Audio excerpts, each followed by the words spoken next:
एक नाटक प्रस्तुत करने जा रहे हैं जिसका शीर्षक है कंजूस सेठ। एक कंजूस सेठ था, उसका नाम सेठ करोड़ीमल था। वह अपनी पत्नी के साथ गांव में रहता था। एक दिन उस सेठ के घर उसका एक मित्र भजनलाल आता है। भाई ने क्या आडो ना आवे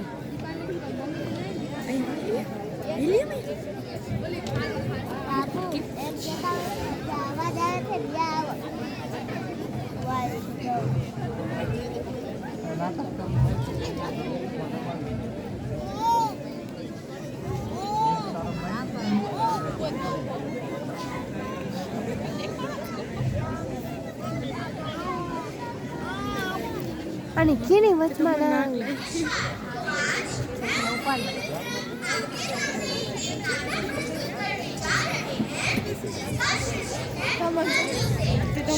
અવાજ શું આમાં આવે અવાજ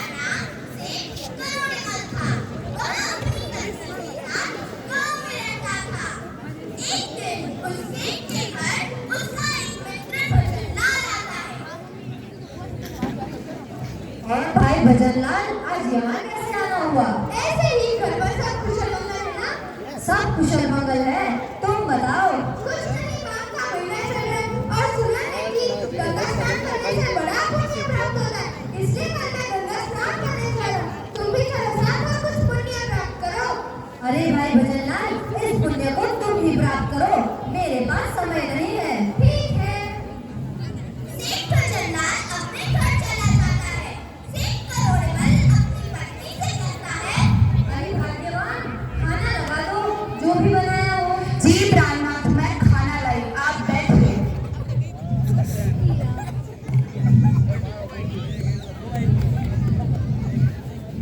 जी मैं वह कह रही थी कि माघ का महीना चल रहा है, एक बार गंगा स्नान कर आओ, क्या पता हमारे बुरे कर्म पुण्य में बदल जाए, हमें मोक्ष की प्राप्ति हो जाए। अरे भाग्यवान, बड़ी पागल हो तुम भी। भला पूजा पाठ गंगा स्नान से भी कुछ होता है? पैसे की बर्बादी होती है बस, और कुछ नहीं। एक बार आप स्नान कर, तो अगर आप गंगा स्नान करने नहीं गए तो मैं अंजल का त्याग कर दूंगी। ठीक है भाग्यवान, मैं तुम्हारी बात मान लेता हूँ और कल सुबह ही निकल जाता हूँ गंगा स्नान के लिए। ठीक है। सेठ अपनी पत्नी की धमकी के आगे झुक जाता है और गंगा स्नान के लिए हाँ बोल देता है। सेठ जी सुबह के 3 बजे गंगा स्नान के लिए घर से बाहर निकलते हैं। गंगा घाट पर पहुंचकर देखते हैं कि अरे यहाँ तो बहुत भीड़ है। भीड़ है इसका मतलब पंडित भी होगा जो बेवजह दक्षिणा मांग लेगा। यह कहकर सेठ और आगे जाता है और कहता है, अरे यहाँ भी भीड़ है। ऐसा कहकर सेठ एक ऐसे स्थान पर पहुंच जाता है जहां शमशान घाट था। शमशान घाट होने के कारण वहां कोई नहीं था। सेठ जी प्रसन्न होते हैं और कहते हैं, अरे वाह, आनंद आ गया। यहाँ तो के नीचे कोई रखा है। नहीं है, इसका मतलब मैं आराम से डुबकी लगा सकता हूँ। हर हर गंगे, हर हर गंगे।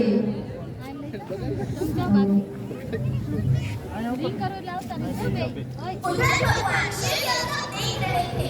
वह सेठ की कंजूसी की अरे परीक्षा रो। लेने के लिए ब्राह्मण के रूप में वहां आ जाते हैं। यजमान, अभी आपने स्नान कर ही लिया है तो हमें हमारी दक्षिणा भी दे दो।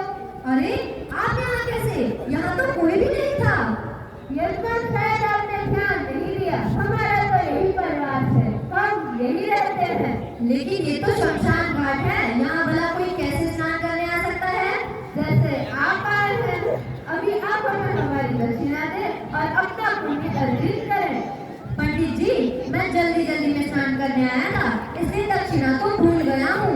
कोई बात नहीं यजमान, आप हमें वचन दीजिए कि आप हमें कितनी दक्षिणा देंगे और अपने घर का पता बता दीजिए, हम आपके घर से ही दक्षिणा ले जाएंगे। पंडित जी, मैं आपको वचन देता हूँ कि जब आप मेरे घर आएंगे तब मैं 100 रुपए दक्षिणा स्वरूप आपको प्रदान करूँगा। और हाँ पंडित जी, मेरा घर जिला उज्जैन मक्खनपुर गाँव में है, आप वहीं आकर दक्षिणा प्राप्त कर लेना। ठीक है यजमान, हम आपके घर जल्द ही पधारेंगे। ठीक है पंडित जी। सेठ ब्राह्मण को गलत बता बताकर अपने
मेरे स्वामी तो कुछ काम से बाहर गए, 2-4 दिन के बाद आएंगे, तब आ जाना।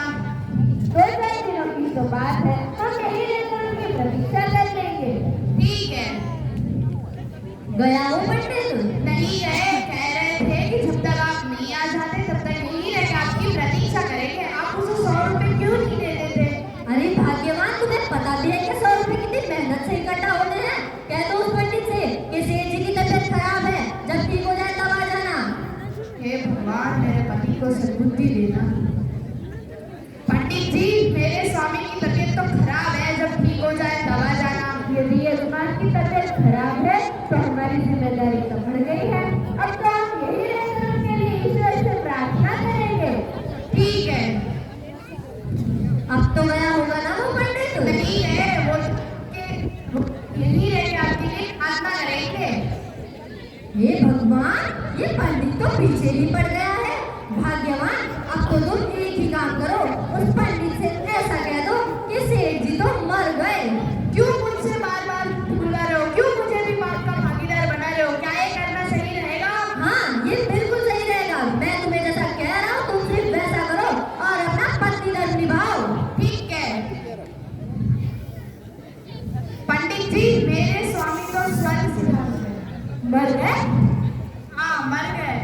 यदि यजमान की मृत्यु हो गई है तो हमारी जिम्मेदारी तो कई गुना बढ़ गई है। अब तो हम उनका अंतिम संस्कार करके ही यहाँ से जाएंगे। बेटी, तुम अकेली हो, इसलिए हम सारे गांव वालों को इकट्ठा करके आते हैं। ठीक है। अब तुम पक्का गया होगा वो पंडित। नहीं है, वो तो आपके अंतिम संस्कार के लिए पूरे गांव वालों को इकट्ठा करने चले गए। आप उसे 100 रुपए क्यों नहीं दे देते? क्यों फालतू में नाटक करना है? 100 रुपए क्या? अब तो मैं उस पंडित को एक छोटी कौड़ी भी नहीं दूंगा, चाहे मुझे मरने का नाटक ही क्यों ना करना पड़े। और भाग्यवान, तुम तो चुप ही रहना, तुम्हें कुछ बोलने की जरूरत नहीं है। तो जो करना है मुझे। पंडित गांव वालों को इकट्ठा करता है। सेठ पंडित की स्थिति में ले जाना है। लोग आते हैं और सेठ को शमशान घाट पर ले जाते हैं। यजमान, हमें पता है कि आप मरे नहीं हैं। अभी भी समय है, अपनी आंखें खोलो और सबको वास्तविकता का पता चल जाने दो। अभी भी समय है, तो अपनी जान भी बचा लो और हमें हमारी दक्षिणा भी दे दो। सेठ कुछ नहीं बोलता तनिष्का तो क्यों दांत काटे? वो उसे जलाने वाले होते हैं। तभी भगवान शिव अपने वास्तविक रूप में आ जाते हैं और कहते हैं, बेटा, अपनी आंखें खोलो और देखो मुझे। हर हर महादेव। मैं तुम्हारी कंजूसी से बहुत प्रसन्न हुआ। मांगो जो तुम्हें मांगना है। हे भगवान, अगर आप कुछ मुझे वरदान देना ही चाहते हैं तो जो 100 रुपए मैंने आपको देने का वादा किया था उन्हें माफ कर दो। तथास्तु।